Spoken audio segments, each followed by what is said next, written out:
Kalonzo Musyoka is very lazy. Dear viewers, Kalonzo Musyoka is the one that is going to make Edwin Sifuna not win the 2027 general election. Right now, the DCP is busy campaigning. The leader of DCP, Ruto Kalonzo, is busy campaigning. The leader of Linda Mwananchi movement, Edwin Sifuna, is busy campaigning. What is Kalonzo doing? How has Kalonzo been campaigning during this month? No day. There is no day that Kalonzo has come out and campaign. He wants things to come out on a silver platter. Let me tell you something. Kalonzo is the one that is going to let down the united opposition. Right now, he's supposed to be in the Ukambani region campaigning for himself. What is he doing? He's just idling. He's just seated there. He's just doing absolutely nothing. Even his own members that are close to him, they are doing absolutely nothing. Right now, I think it is the time for them to come in and campaign differently. But what is the leader of Wiper doing? Whatever that Kalonzo is doing is very dangerous. It's very, very dangerous because it is whatever that Raila Amolo Odinga did during the 2022 general election, where he relaxed. He thought that Uhuru was the one that was going to make him just a president on a silver platter. What happened? It's something that shocked Raila Amolo Odinga. He was defeated with only 200,000 votes. If Raila could have campaigned early, this means that he could have won this general election. But right now, Sifuna is the only leader that is thinking about Kenya, is the only leader that is trying his best to make sure that he's doing his best for Kenyans. What is Kalonzo doing?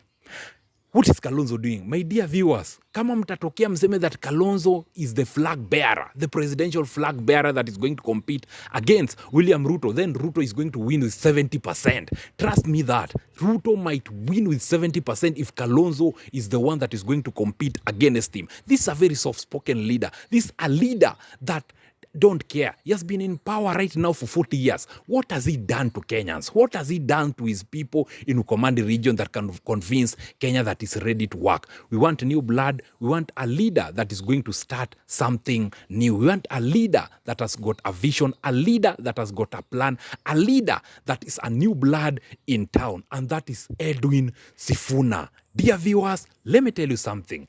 Edwin Sifuna should not even allow Kalonzo to be his deputy president because he's a very weak leader. He's a leader mwenye hana maono. He's a leader that doesn't think about people. He's a leader that doesn't have a plan. This is the time that people could be praising Kalonzo Musyoka. Even I know those small kids, the Gen Zs, the Gen Alpha, doesn't know anything about Kalonzo Musyoka. How would you expect them to go and vote for someone that doesn't go to the public and popularize himself? The party of Ruto Kalonzo is just new in town. See whatever that they are doing. Right now, most of the people speak about DCP in the Mount Kenya region. Does that happen to Wiper in the Ukambani region? It doesn't happen because Kalonzo is just seated comfortably, waiting for Edwin Sifuna, waiting for Babu Owino, waiting for James Agri Orengo because they made an agreement with Raila Amolo Odinga that they need to support this guy if Raila is out of the picture.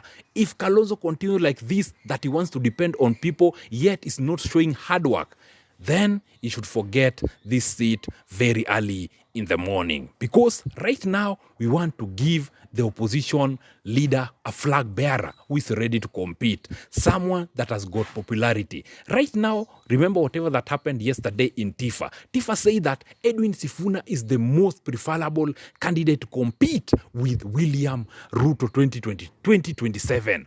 What about Kalonzo Musyoka? Kalonzo Musyoka is doing absolutely nothing to make his name popular. Kalonzo is only popular in the Mombasa region. Is only popular in the Ukambani region. No place again. No place again. Kalonzo should realize that this is a new generation. This is not the old generation where the old people come out and vote. It's a new generation. It's a generation that have got a plan. It's a generation that they want to see you out fighting for the people. These are the people that goes ahead and say that they doesn't need protest, they doesn't need to go to the street.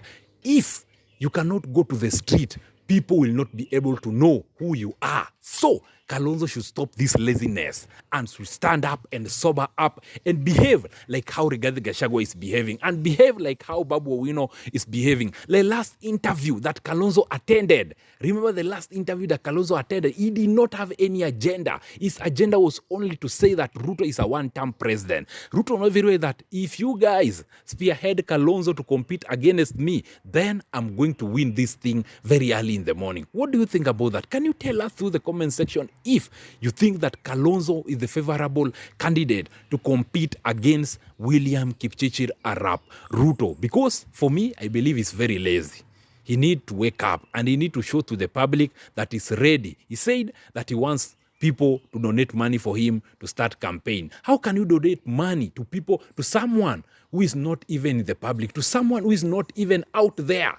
Kujikampainia. And in the Bible says that action, faith without action is dead. Right now, Kalonzo has got faith, but he doesn't have action. How do we expect this someone that has got faith and doesn't have action to win the 27 general election? Dear viewers, they need to be very careful because Ruto right now, this guy doesn't sleep. The president does it. This guy is busy campaigning. He's busy doing his work. He's busy working so hard.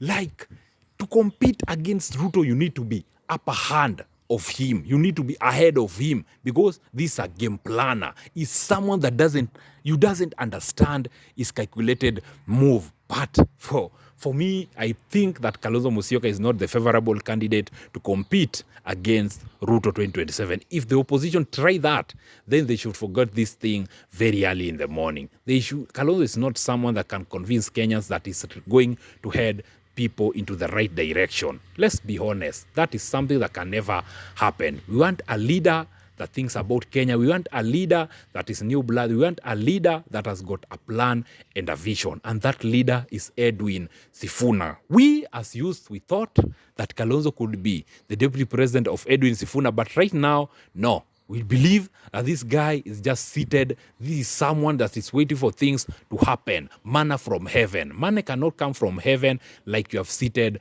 just there. Go out. Kalonzo, stop this laziness and go out and familiarize yourself with the public. Stop this nonsense. Stand out. Go even to your village. You can even campaign to your village every day.